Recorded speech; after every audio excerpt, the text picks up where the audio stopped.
Salam sejahtera Malaysia. Selamat tengah hari. Sekarang tengah hari. Baru tadi tengah tunggu masa untuk ambil anak, tiba-tiba saya terbaca satu headline. Satu headline berita. Sanusi takut lah, itu sudah. Baru kau tahu tinggi rendahnya dunia ini, langit ini, besar atau tidak dunia ini, baru kau tahu.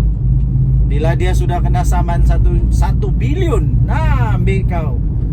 Mungkin dia tidak takut kalau 50,000, mungkin dia tidak takut kalau 200,000. Tapi kalau kena saman 1 bilion, cepat-cepatlah Sanusi cari jalan supaya dia selamat.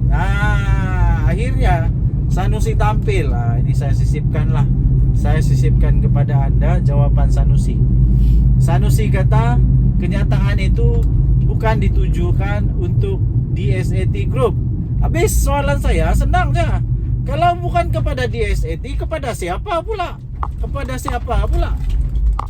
Ketika kenyataan dikeluarkan oleh Sanusi, ketika itu siapa yang berkenan? Ada lagi kah orang selain daripada DSAT yang kemungkinan besar ditujukan kenyataan itu oleh Sanusi? Itu saja soalan dia. Kalau bukan DSAT, habis kepada siapa?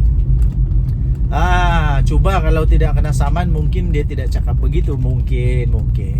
Tapi kalau kerana sudah kena saman 1 bilion kena saman 1 bilion ringgit.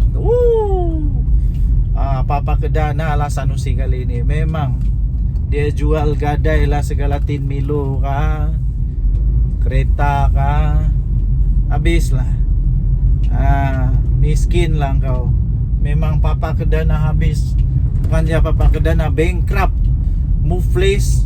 Dan bagus lagi saya mungkin lebih kaya dari Sanusi selepas tu. Sebab 1 bilion hutang.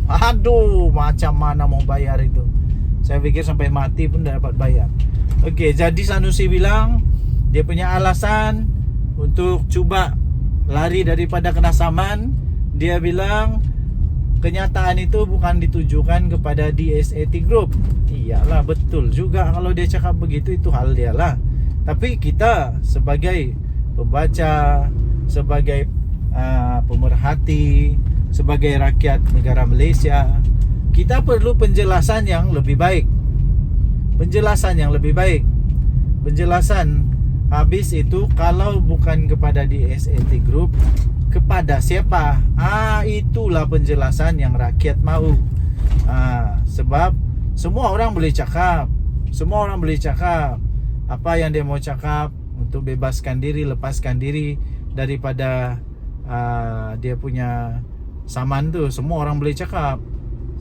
Tapi masalahnya ialah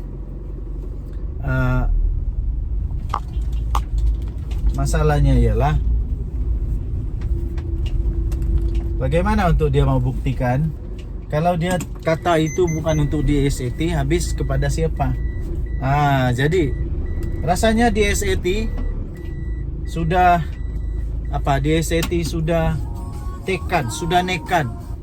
bernekad untuk tetap menyaman Sanusi 1 bilion. Jadi begini, yang terbaik ialah untuk mengetahui kebenaran, teruskan saja saman. Nanti lawan di mahkamah. Jadi nanti Sanusi akan beritahu itu ditujukan untuk siapa. 1 bilion tu patutlah takut. Kalau saya pun kalau kena saman 1 bilion, bergegar lutut. Mana yang dah bergegar kalau 1 bilion, teruk tu. Matilah aku. Matilah paci, mau cari mana 1 bilion. Okey, so kita tunggulah apa seterusnya. Dan yang dari Suara Rakyat, bergema di channel ini, jangan lupa tekan butang subscribe, like dan share.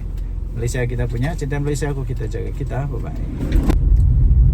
Salam sejahtera Malaysia. Selamat berhari Kamis. Malam ni, hari ini hari Kamis, malam ni malam Jumaat. Malam Jumaat selalu sejuk. Okay.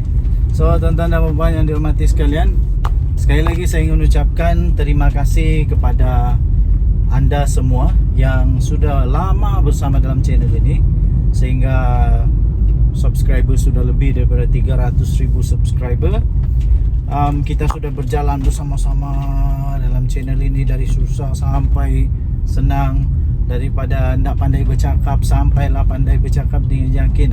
Bermulalah perjalanan itu. Okey, baik tuan-tuan dan puan-puan, konspirasi politik yang kononnya dibentuk, dicipta untuk menjatuhkan kerajaan PGRS pimpinan Hajiji semakin hebat, semakin padu, semakin membingungkan dan semakin menjadi lebih rumit. Sudah ramai yang dipanggil oleh SPRM dan di soal siasat. Sudah ramai yang makin panas rasanya. Cacing-cacing makin panas, makin takut. Sampai lepas ni siapa lagi? Lepas ni siapa lagi? Lepas ni siapa lagi? Okey. Tuan-tuan dan puan yang dihormati sekalian, sekarang topik yang hangat ialah siapa pengganti Hajiji yang terbaik? Siapa pengganti Hajiji yang terbaik? Adakah Shafie Apdal sekali lagi akan menjadi Ketua Menteri Sabah buat kali keduanya? Atau akan ada sejarah baru daripada UMNO sekali lagi, Bung Mokhtar? Atau tidak mustahil daripada parti KDM, Peter Anthony, walaupun dia ada kes mahkamah, walaupun dia sudah ada kes mahkamah, kalau tidak silap dia kalah di mahkamah, tapi adakah tiba-tiba pula dia akan jadi Ketua Menteri? Shafie Apdal dikatakan memiliki pengalaman, pengalaman yang baik, yang bagus, sama ada di peringkat persekutuan ataupun di peringkat negeri. Kedua-duanya dia ada pengalaman yang luas. Dia ada pengalaman yang luas dan mampu untuk menjadi Ketua Menteri yang baru. Walaupun begitu, entah tiba-tiba lah, aku pun terkejut tau. Saya pun terkejut. Pertama, sebab ada satu video daripada Fels Lifestyle. Kamu boleh masuk ke dalam YouTube channel dia, Fels Lifestyle. Oh, budak ni hebat lah. Orang yang hebat. Saya pikir usia Fels Lifestyle ni masih muda, sangat muda, tetapi cara dia bercakap, cara dia mengulas sangat dewasa. Jadi saya ingin mengundang anda untuk masuk ke dalam channel dia dan tengoklah bagaimana dia buat ulasan dengan hebat sekali itu. Okey, jadi saya terkejut lah dengan tajuk Munirah ganti Hajiji jadi Ketua Menteri. Weh, kalau bukan Shafie Apdal, adakah Munirah yang akan jadi Ketua Menteri Sabah? Tidak mustahil, sebab dia pun sudah lama berpolitik. Dan tidak mustahil untuk kita akan melihat Ketua Menteri pertama perempuan, wanita di Sabah.